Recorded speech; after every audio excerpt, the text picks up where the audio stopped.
Graça e paz, querido povo de Deus, que bênção estarmos juntos no nosso quinto encontro desta turma abençoada de preparação para que você tenha mais subsídios para se tornar membro da nossa igreja. Você sabe qual é a proposta? Nós nos reunimos online, você assiste a aula quando você puder, e no final de semana nós nos reunimos presencialmente aqui na igreja, numa sala especial onde nós vamos comentar e aprofundar detalhes e tirar dúvidas específicas daquilo que você está aprendendo aqui online, para que juntos possamos ser edificados. Essa turma é a turma de integração, de conexão daqueles que estão chegando para se tornarem ou não membros da nossa igreja.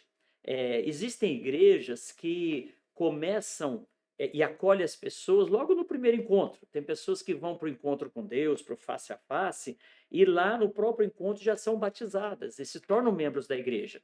A nossa igreja tem essa prática de ensinar, de capacitar, para que você tome uma decisão melhor ainda e essa decisão seja definitiva na sua vida. A gente costuma comparar esse processo com um tempo de namoro. Então, por que a gente tem um período de conhecimento prévio que nós chamamos de namoro?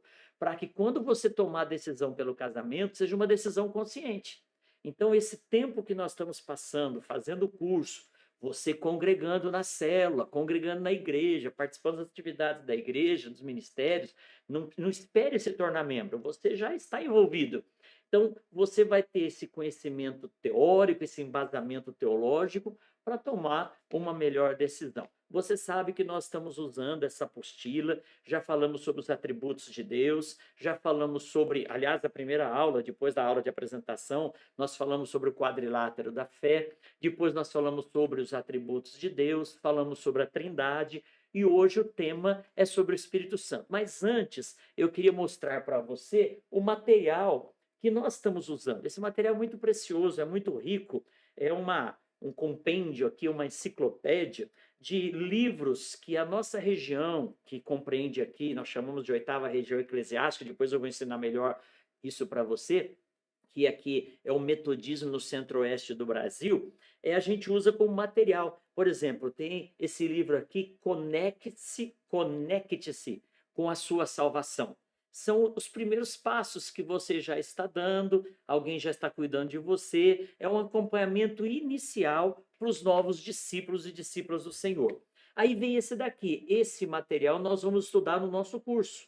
Eu já estou ministrando a vocês alguns temas que fazem parte desse material aqui que você pode ter acesso e você pode adquirir. Esse material aqui a gente vende a preço de custo, por R$ 20 para você. É importante que você, novo membro, tenha esse material como base de estudo para tirar dúvidas nas nossas aulas presenciais. Agora, se você fala, pastor, eu não tenho condição financeira e você puder dar R$ 10, vai ser R$ 10. Se você puder dar R$ 5, talvez seja difícil o caso que a pessoa não possa dar nada, mas ainda assim, nós queremos que você tenha esse material, que é o material que é o módulo 1, conecte-se com a sua nova vida em Cristo, nesse curso de formação e de preparação dos discípulos. Depois vem esse daqui, que é o módulo 2, quando você se conecta com o seu crescimento. Nós estudamos esse material nas células, tem estudos aqui preciosos, aulas importantes, onde você vai aprender coisas extremamente significativas, por exemplo, né,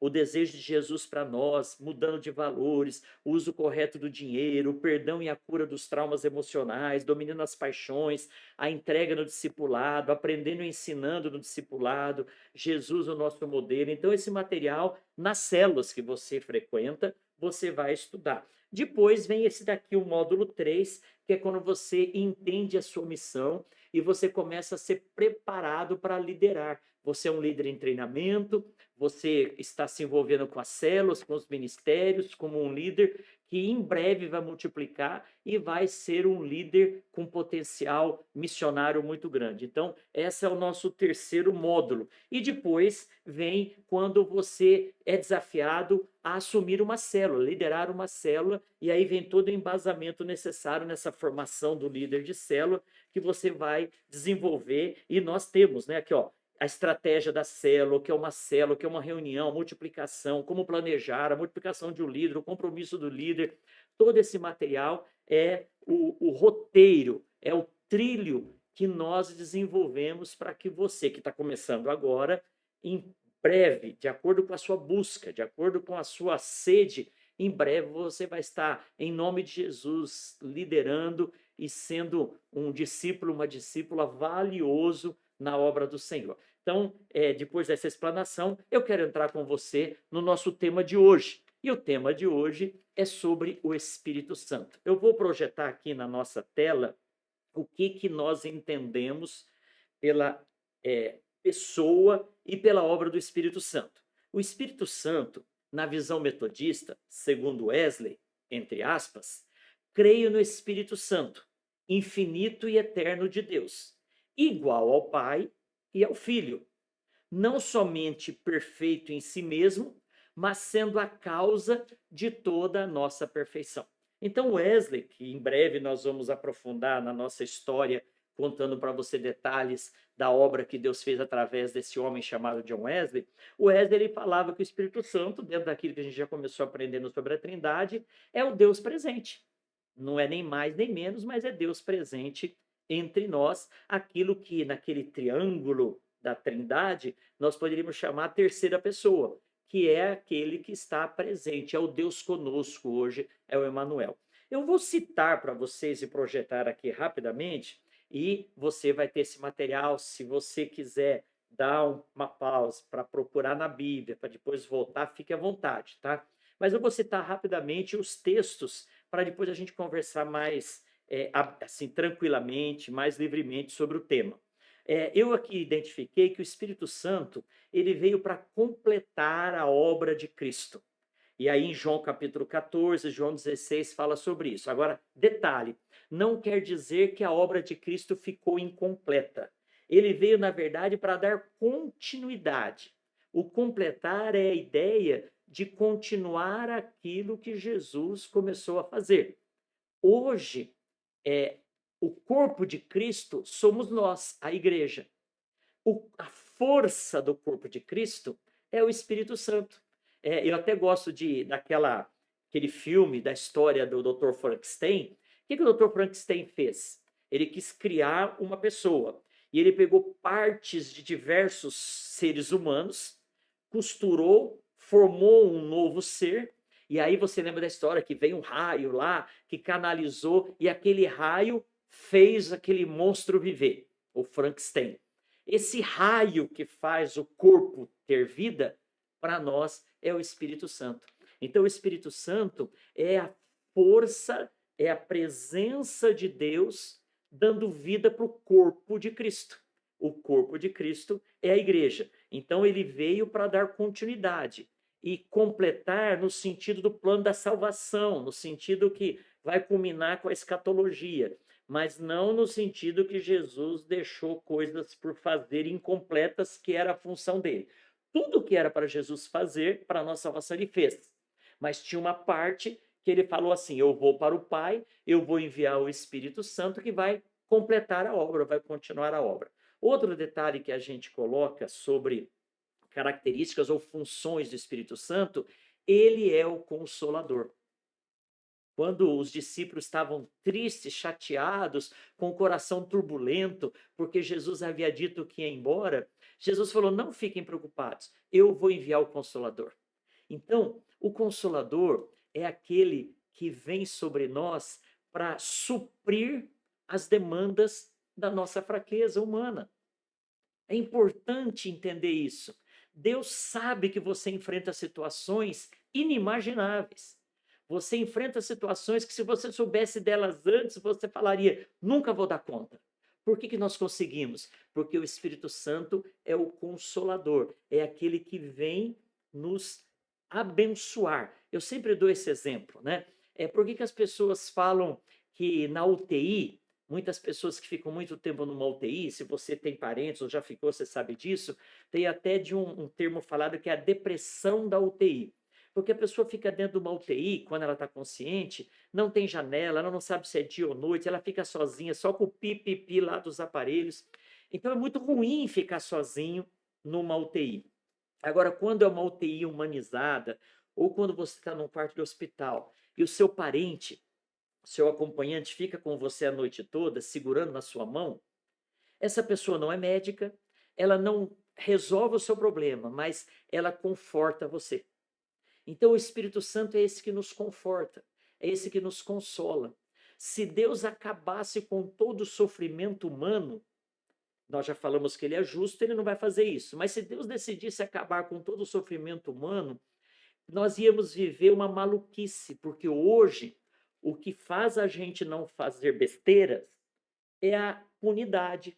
Se eu atravessar uma rua cheia de movimento de trânsito, carros em alta velocidade numa rodovia, se eu atravessar de qualquer jeito, eu sei que a consequência disso vai ser o sofrimento de atropelamento.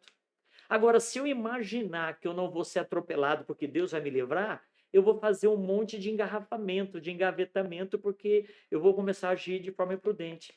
Então, se Deus acabar com o sofrimento humano, o que vai acontecer? A impunidade vai gracejar, vai prevalecer. Então, porque nós somos humanos, tomamos decisões equivocadas e Deus ainda assim tem misericórdia, como já falamos anteriormente, o que Deus ele faz? Ele, ao invés de acabar com o sofrimento humano e nos tornar deuses, ele se tornou homem e veio sofrer com a gente, segurando na nossa mão naquela noite fria. E ele faz isso através do Espírito Santo, que é o nosso consolador. Outro detalhe, que é característica do Espírito Santo, que eu estou projetando aí para você, ele nos convence do pecado. Quando você chega à conclusão que você fez algo errado, não é porque você é esperto, perspicaz e você está à frente do seu tempo. Não, não. É o Espírito Santo que age na minha vida e na sua para a gente reconhecer que é pecador. Eu vou falar mais sobre isso no próximo encontro, mas quando o ser humano pecou, a balança do equilíbrio entre o certo e o errado, do livre-arbítrio, ela ficou comprometida. E hoje a nossa tendência, na teologia a gente chama de depravação total, a nossa tendência é para o mal. O que faz a gente fazer opções boas, como por exemplo aceitar Jesus? É o Espírito Santo. É obra do Espírito Santo. Mais para frente a gente vai botar esse tema. Então é ele que me convence que eu estou errado. Lá em João capítulo 14 fala que ele é aquele, João capítulo 16, que ele me convence do pecado, da justiça e do juízo. Você aceitou Jesus Cristo como Senhor e Salvador, não é porque a gente é espertinho, não. É porque a gente foi sensível à voz do Espírito Santo que nos convenceu disso. Outro detalhe, é ele que nos guia a toda a verdade. Jesus disse que ele nos lembraria do que Jesus falou. Você sabe, e a gente vai falar sobre isso também, eu fico dando bastante spoiler para você ficar atento às aulas, né? Mas Jesus, ninguém andou com um gravador anotando tudo que Jesus falou. Ninguém andou com um bloco de anotações, um escriba lá anotando o sermão que Jesus pregou no Sermão do Monte, as palavras da cruz. Não, os discípulos seguiam Jesus. Eles eram cobertos com a poeira dos pés de Jesus. E quem que fez os discípulos lembrar de tudo para registrar? O Espírito Santo. Então, o Espírito Santo é ele que nos guia toda a verdade, é ele quem nos justifica, é ele quem, aí é um outro item, né? É ele quem nos santifica. É isso que eu queria destacar para você. Sabe qual que é a ideia de justificar? Sabe quando você falta porque vai ao médico fazer um exame, fazer uma consulta, e aí o médico fala: você precisa de um atestado que você teve aqui comigo? E aí o médico dá um atestado justificando a sua falta. Você faltou do emprego, mas você não vai ser punido com uma redução de salário, porque a sua falta foi justificada pelo atestado médico. O Espírito Santo é quem nos justifica. É ele quem nos torna justos, não por nós mesmos, mas a justiça de Deus vem sobre nós através do Espírito Santo. E aí, se ele é santo, ele nos santifica. O Espírito é santo. Quem convive com o Espírito que é santo é santificado. Lembra que eu falei na aula anterior que Deus é santo e Deus, santidade quer dizer separação? Deus é separado do pecado, Deus é separado da coisa errada. E quando eu convivo com o Espírito Santo, eu estou sendo santificado. Deixa eu dar um exemplo para ilustrar. Eu estou aqui nesse estúdio improvisado no meu gabinete e existem luzes iluminando. Se essas luzes forem apagadas, a escuridão, as trevas vão prevalecer. Quando as luzes são acesas, as trevas vão embora, a nitidez aparece, a luz clareia. Então, olha aí, ó, tá vendo como que ficou? A luz apagou. Quem é que mantém a gente iluminado? É o Espírito Santo. Então, uma das funções do Espírito Santo é iluminar a nossa vida. Ele intercede por nós. Está escrito lá em Romanos que ele intercede por nós com gemidos inexprimíveis. Deus sabe do que você precisa. E é como se o Espírito Santo tivesse lá, tanto o Espírito Santo quanto Jesus, intercedendo junto ao Pai. Pai, eu sei que esse povo está passando porque eu vivi na pele. Pai, eu estou com eles lá. E não quer dizer que o Pai seja um Deus bravo que não queira fazer. Não. Quer dizer que Deus, através do Espírito Santo, sabe do que você está vivendo. Ele transforma a nossa vida. Gálatas capítulo 5 fala dos frutos do Espírito. Ele nos liberta da lei. Queridos, é importante entender isso. Eu sempre afirmo que a lei ela é ruim porque a gente faz as coisas por obrigação.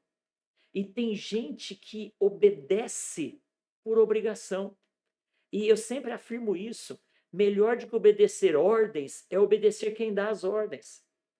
Então, se eu obedeço ordens, eu questiono se a ordem é boa ou não é, se ela foi entendida ou não, se ela pode ser discutida ou não. Agora, se eu obedeço quem deu a ordem, eu não discuto, porque eu estou obedecendo quem deu a ordem, não a ordem.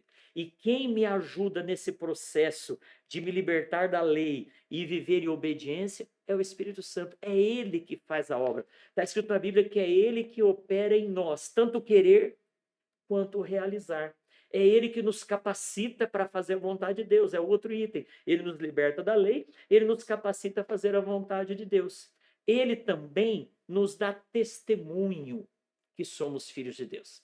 Na Bíblia está escrito que o Espírito Santo testifica no nosso espírito. Nós somos um ser tricotômico. O que quer dizer isso? Corpo, alma e espírito, ou espírito, alma e corpo. Alguém já disse que nós somos espírito, temos uma alma e habitamos no corpo. O fato é que é igual a ideia que eu falei anteriormente na Trindade, né? É igual o ovo. O ovo, casca, clara e gema, cada uma função. Espírito, alma e corpo. O espírito é aquele que me liga a Deus. A alma, as emoções, é aquele que me liga entre as pessoas. E o corpo é o que me faz ter contato com a criação e com tudo ao meu redor. Então, quem dá testemunho no meu espírito que eu sou filho de Deus é o Espírito Santo. E ele distribui os dons. Lá em 1 Coríntios fala sobre isso. É ele quem me capacita para ser um pastor. Eu já falei isso. Eu sou uma pessoa extremamente tímida. Eu sou uma pessoa extremamente introvertida. Alguns em alguns lugares acham que eu sou até meio, assim, tenho o nariz empinado. Não, mas na verdade é a minha timidez. Tem situações que eu fico tão introvertido e tão tímido que eu peço para minha esposa Solange ir à minha frente, eu vou segurando na mão dela. E a gente que é tímido, às vezes a gente fica cantarolando para disfarçar a nossa timidez. Eu sou uma pessoa extremamente tímida. Como que eu posso ser um pastor há 30 e tantos anos? É porque é o Espírito Santo. É ele que me capacita. Quando Jesus disse para os discípulos: vocês fiquem na cidade de Jerusalém, até que do alto vocês vão ser revestidos de poder. E aí vocês vão ser minhas testemunhas em Jerusalém, Judeia, Samaria, até o fim do mundo, até Goiânia. Esse poder é o Espírito Santo que dá. É quando o Espírito Santo vem sobre mim que eu recebo poder. Pastor, como que eu sei que eu tenho poder? Quando eu faço coisas que antes eu não conseguia pela minha humanidade. Eu, pela minha humanidade, não conseguiria nunca estar falando para você aqui. Mas por que eu estou conseguindo? Porque eu consigo pregar diante de um público. Porque é o Espírito Santo que me capacita. Então, se você quer fazer alguma coisa para Deus e não consegue, o Espírito Santo, ele pode. Ele pode vir. Quando eu começo a falar muito, a minha boca vai secando, e se eu não beber água, não lubrificar, eu vou travar. O Espírito Santo é essa água que nos lubrifica, que nos molha e que nos dá habilidade para cumprir a vontade de Deus. Então, postos esses princípios ou essas funções do Espírito Santo, eu queria comentar um pouquinho com você nesse dia sobre como as igrejas, e em especial como nós metodistas, entendemos a questão do Espírito Santo nos dias de hoje. Você sabe que existem igrejas que eu não gosto de rótulos, porque o rótulo não identifica, o que identifica é o que está dentro. Mas o rótulo muitas vezes é usado como uma forma rápida de identificação. Mas o que faz a gente identificar de verdade é quando experimenta o que está dentro, identificado pelo rótulo. Existem igrejas cristãs hoje que são identificadas como igrejas históricas, conservadoras, igrejas tradicionais. Existem igrejas que são identificadas como igrejas pentecostais, neopentecostais, avivadas, carismáticas. Por que existe essa segmentação? Porque tem a ver com o Espírito Santo. Os irmãos de igrejas ditas tradicionais são os irmãos e as irmãs que acreditam que os dons extraordinários que a gente vê em toda a Bíblia, e principalmente no Novo Testamento, eles acreditam que os dons cessaram com a morte dos apóstolos. Eles acreditam que os dons eram necessários para que a Bíblia fosse escrita. E quem escreveu a Bíblia foram os apóstolos, que são aqueles que caminharam com Jesus. Quando o último apóstolo morreu, esses dons extraordinários cessaram. Então, esses irmãos tradicionais, tradicionais, conservadores, esses irmãos, eles acreditam que o dom é um dom que você desenvolve. Então, por exemplo, o dom de língua, você estuda inglês ou estuda outra língua. O dom de cura, você vai ser médico. O dom do ensino, você vai estudar pedagogia. Esses irmãos entendem, e eles são chamados também de cessacionistas, porque eles entendem que os dons cessaram. Eles creem no batismo com o Espírito Santo como uma experiência na hora da conversão. A pessoa se converteu, aceitou Jesus, recebeu o Espírito Santo. Então, alguns acreditam que na hora do batismo das águas, outros acreditam que na hora que aceitou Jesus, mas o fato é que esses irmãos acreditam que todos que aceitaram Jesus são batizados com o Espírito Santo. Alguns acreditam na plenitude do Espírito. Eu estudei num seminário bíblico Palavra da Vida, uma bênção. Primeiro seminário que eu fiz lá no interior de São Paulo, em Atibaia, na final dos anos 80. E os irmãos da teologia do Seminário Bíblico Palavra da Vida, é uma teologia de tradição batista norte-americana, eles não acreditam no batismo com o Espírito Santo fora da conversão, mas eles acreditam na plenitude. Eu tive um professor, o professor Davi Smith, ele falava na plenitude do Espírito, que você deve buscar a plenitude do Espírito, você deve buscar ser cheio do Espírito Santo, mas dentro da visão tradicional, conservadora, onde a pessoa não crê nos dons nos dias de hoje. É um jeito de ser cristão e é um direito da pessoa, e eu estou falando aqui, como eu já falei anteriormente, em aulas anteriores, que o fato de eu comentar de outras denominações não é em detrimento de pessoas, é para efeito de comparação. Agora vamos falar um pouquinho do outro lado.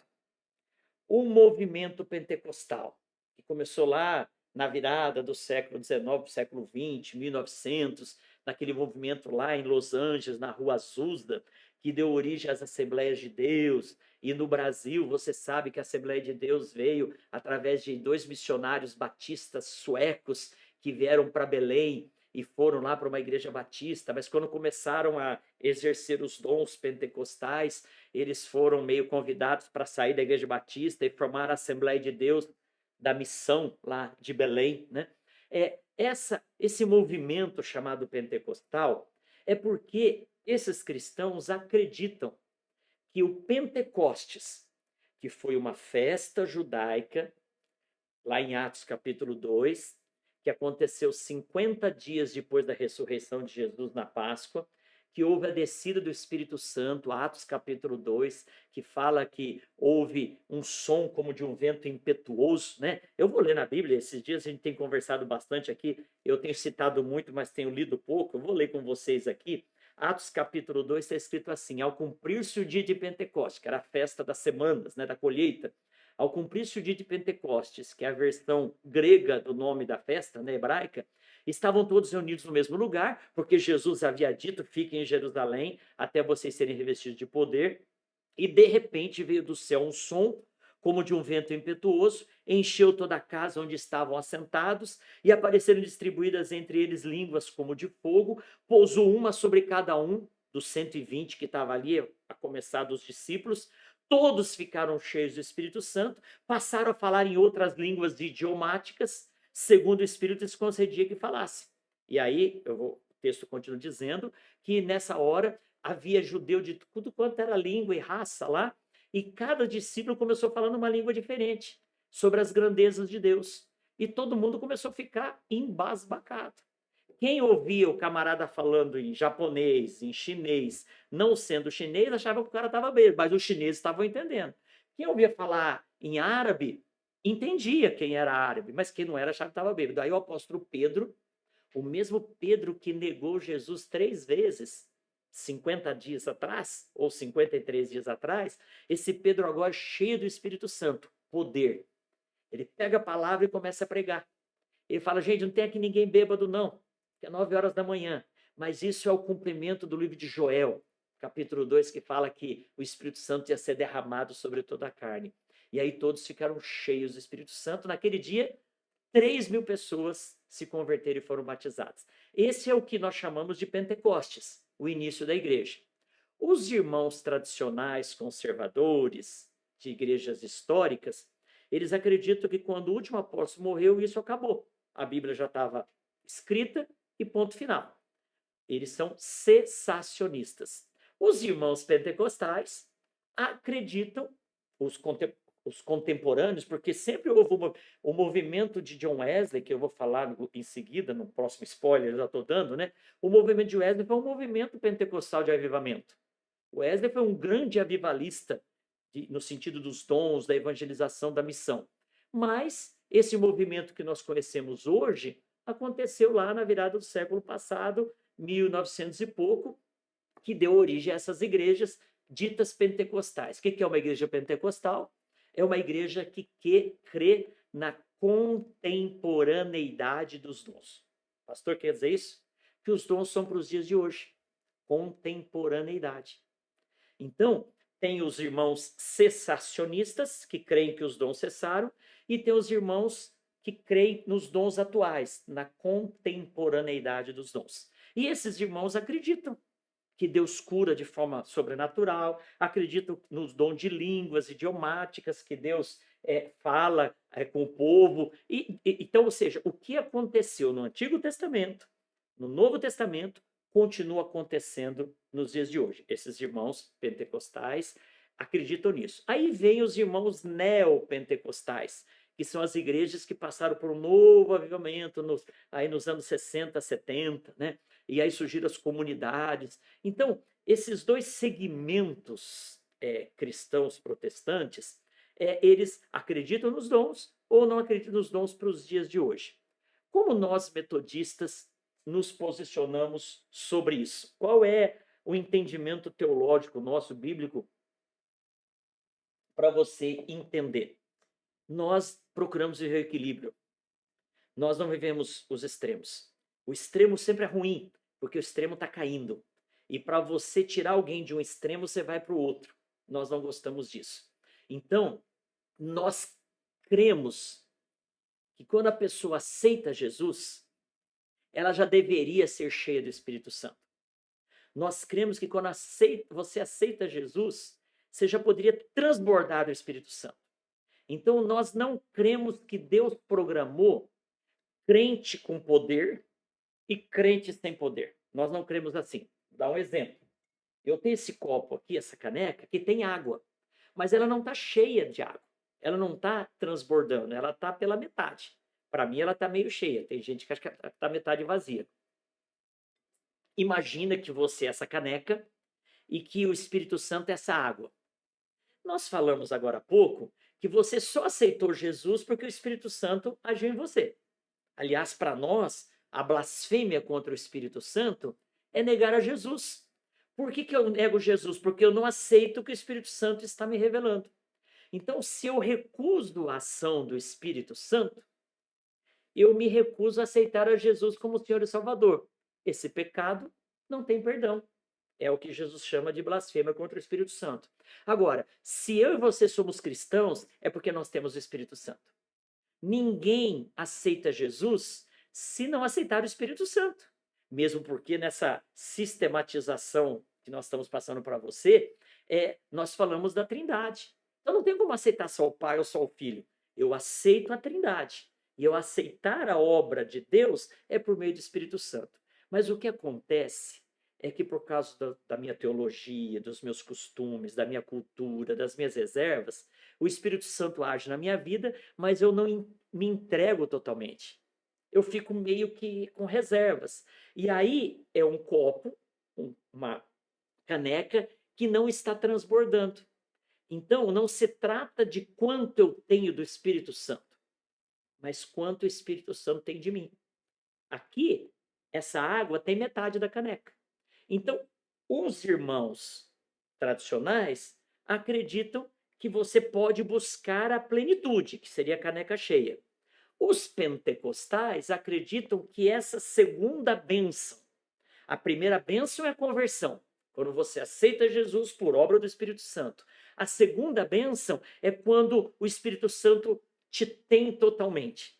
Quando você o busca e se entrega e ele te enche. Então, essa primeira experiência com o Espírito Santo, esse primeiro enchimento, nós chamamos de batismo com o Espírito Santo.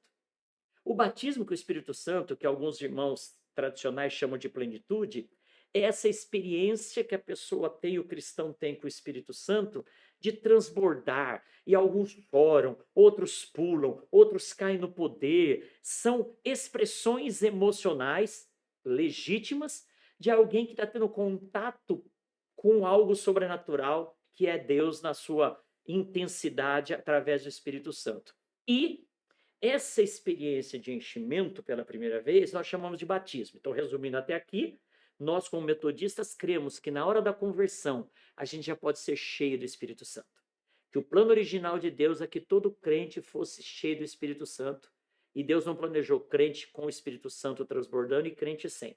Por isso que Paulo, em Efésios 5,18, fala: enchei-vos do Espírito, falando entre vós com salmos. Então, essa plenitude não é para acontecer 1 mês, 2 meses, 3 meses, é para acontecer o mais rápido possível, que está na hora da conversão. Então, se você ainda não teve essa experiência, busque, busque. Jesus fala, Paulo fala em 1 Coríntios capítulo 12, capítulo 13, que a gente deve procurar com zelo os melhores dons para a obra do Senhor. Então, busque, acorde de madrugada, coloque seu celular para despertar, busque essa intensidade, venha nos cultos, na vigília, na célula, se entregue, queira essa experiência. E se você ainda não teve, Deus tem para você. Deus não planejou que você seja um crente sem poder para fazer a obra dele. Aliás, ele disse: vocês vão fazer a minha obra à medida que vocês forem cheios do Espírito Santo. Então, nós metodistas acreditamos nesse enchimento, nessa plenitude, nesse batismo. Mas preste atenção, não como uma experiência única, estática, e que você vai falar assim: a minha experiência com o Espírito Santo foi há 2 anos, foi há 3 anos, foi há 4 anos. Não. A primeira experiência pode ter sido lá atrás. Mas essa semana, eu e você precisamos ter a nossa experiência. Se você fosse no médico e você visse o diploma do médico lá na parede dele, e você falasse: doutor, esses são os seus diplomas? São. E o último diploma dele fosse de 1978. Você ia pensar: esse médico não é bom. Ele não se atualizou. Ele não renovou o conhecimento. Em 78 não tinha um monte de doença que tem hoje.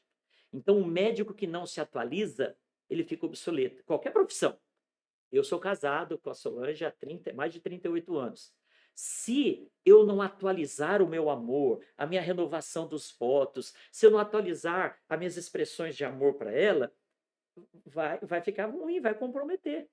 Então, nós precisamos constantemente buscar esse enchimento. Precisamos estar em vigílias, precisamos estar em reuniões de oração, precisamos buscar sozinho no nosso quarto. Pense no seguinte, outro exemplo para ilustrar. Imagine que essa caneca tivesse algumas rachaduras. Essa caneca é o Ednei, essas rachaduras são os pecados. A água que está aqui, pouco a pouco, ou muito, muito, ela estaria vazando. E o enchimento se perderia nos vazamentos da caneca. Qual é o único jeito que eu tenho para deixar essa caneca sempre cheia, entendendo que, depois nós vamos falar mais sobre isso, que essas rachaduras sempre vão existir, porque eu sou pecador. Spoiler, eu sou pecador porque eu peco porque eu sou pecador? Essa é uma pergunta que eu vou fazer para vocês em breve. Mas o único jeito dessa caneca ficar sempre cheia era ficar sempre debaixo da torneira aberta. Se eu deixar essa caneca, independente das rachaduras, sempre debaixo de uma torneira aberta, ela sempre vai estar cheia, transbordando. Então, eu e você precisamos buscar esse enchimento, esse transbordar constantemente, essa renovação constantemente. E aí, nós metodistas entendemos que já que eu estou cheio do Espírito Santo, os dons são para os dias de hoje. Agora, o extremo disso são alguns irmãos. Se nós temos o extremo do lado de cá de alguns irmãos tradicionais, que quando o filho fica doente, vai no médico, e se o médico não tiver resposta, entrega para Deus porque não acredita em nada. Por esse outro lado, tem irmãos pentecostais que não acreditam na medicina. Eu já ouvi gente falando assim: ou você crê na medicina e vai para os médicos, você crê em Jesus e recebe o milagre. São extremos. Nós não cremos nos extremos, nós cremos no equilíbrio. Como que nós cremos? Nós cremos que Deus tem poder para curar nos dias de hoje. Mas cremos que Deus pode usar a medicina para isso. Medicina não é contra a nossa fé. Então, isso aconteceu muitas vezes com as minhas filhas quando elas eram pequenas. Elas começavam a passar mal, febre, virose, vomitar. Nós orávamos e levávamos para o hospital. Muitas vezes chegou no hospital, elas não tinham mais nada, tinham sido curadas. Então, nós cremos que Deus usa a medicina para uma cirurgia, para um transplante, um antibiótico. Deus usa a medicina.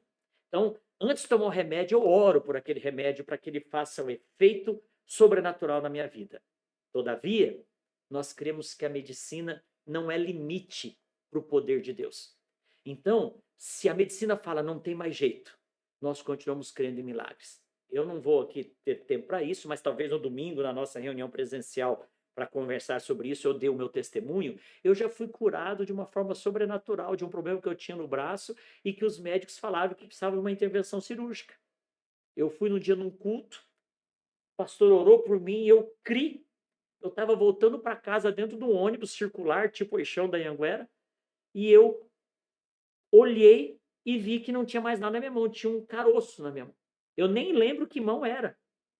Então, eu creio no poder de Deus. Agora, como Deus é soberano, Deus é amor, como nós já falamos, e Deus tem o melhor para nós, nem sempre ele vai nos curar. E quem disse que a morte para o cristão é uma derrota? Está equivocado. Nós não devemos querer morrer antes, não devemos resolver o problema da nossa vida de forma errada. Enquanto nós estamos aqui, é sinal que Deus quer e tem uma missão para nós. Agora, o dia que Deus falar, não, eu quero você comigo, então vai ser o melhor para nós. Então, nós, metodistas, procuramos viver o equilíbrio. Qual é o equilíbrio? Cremos que Deus usa a medicina, mas cremos que Deus não se limita por ela.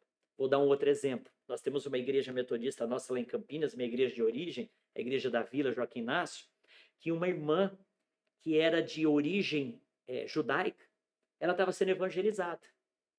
E ela estava num culto, ela sentiu vontade de fumar. E ela saiu e ficou no corredor da igreja lá de fora fumando.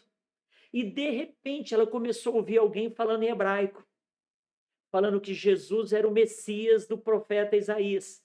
Essa irmã, essa moça, que à época não era convertida, era de tradição judaica, quando ela ouviu e entendeu alguém falando em hebraico sobre Jesus sendo o Messias, ela largou o cigarro e entrou correndo, porque ela estava sendo impactada por aquilo. Quem estava falando em hebraico? Uma irmãzinha da igreja semi-alfabetizada, que nem entendia o que estava falando. Isso é poder de Deus. Então Deus pode te usar te ensinando uma língua, um idioma? Pode, mas ele também pode fazer o sobrenatural. O apóstolo Paulo fala em 1 Coríntios capítulo 13 da língua dos anjos. Você sabe que língua que os anjos falam? Eu não sei. Português, Esperanto, que foi uma tentativa humana de universalizar o idioma. Eu não sei que língua os anjos falam, humanamente falando. Então, às vezes você vê alguém falando numa língua que você, não é idioma humano. Pode ser uma língua de anjos. Então, Deus, ele tem poder para fazer o que ele quiser dentro daquilo que ele estabeleceu como princípios da palavra. Então, como que nós metodistas cremos na evidência, para a gente concluir a nossa aula de hoje, a evidência do batismo com o Espírito Santo? Jesus disse assim: recebereis poder e vocês vão ser minhas testemunhas, tanto em Jerusalém, quanto Judeia, Samaria, até os confins da terra. Jesus não falou, vocês receberão o dom A, B ou C. Jesus não falou assim, vocês receberão tal manifestação de dom. Ele falou assim, vocês receberão poder para serem minhas testemunhas. Eu estou procurando aqui em Lucas capítulo 24, fala sobre isso, e depois a continuação de Lucas é o Atos capítulo 1. Então Jesus falou para a gente buscar poder. O poder se manifesta através dos dons. Então eu não devo buscar dom. Deus dá o dom conforme eu preciso para a obra dele. Eu devo buscar o poder. E o poder de Deus se manifesta através dos dons. Nós não cremos em dons específicos. Todo mundo tem que falar em língua, todo mundo tem que ter evidência. Não, porque se o Espírito Santo testifica no meu espírito que eu sou filho de Deus, eu não preciso de evidência externa para saber que eu sou batizado. Porque quando a pessoa fala em língua é para convencer os outros que ela é batizada. E o dom de línguas é um deles, mas não é o único. Paulo fala isso, que não existe alguém que todo mundo tem o mesmo dom e alguém que tenha todos os dons. Então, para nós, a evidência do enchimento do Espírito Santo, da plenitude do batismo, é poder. Poder para fazer a obra de Deus.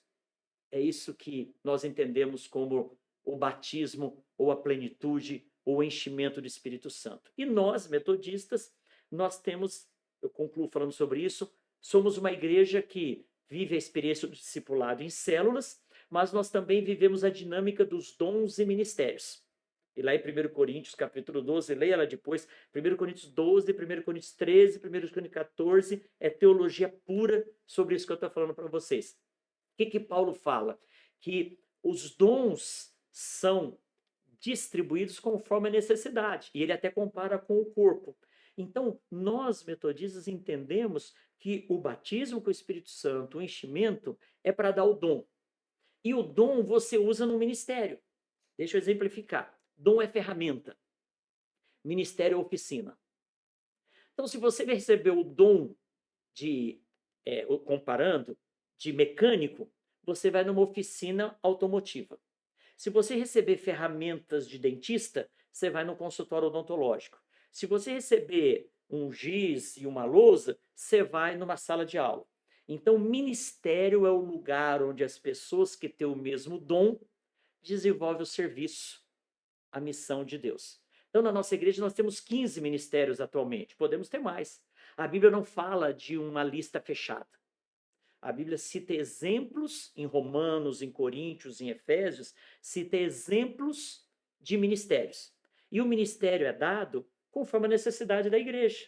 Uma igreja que está inserida numa região periférica, ela tem necessidade de ministérios específicos, diferentes de uma igreja que está numa capital, num centro urbano.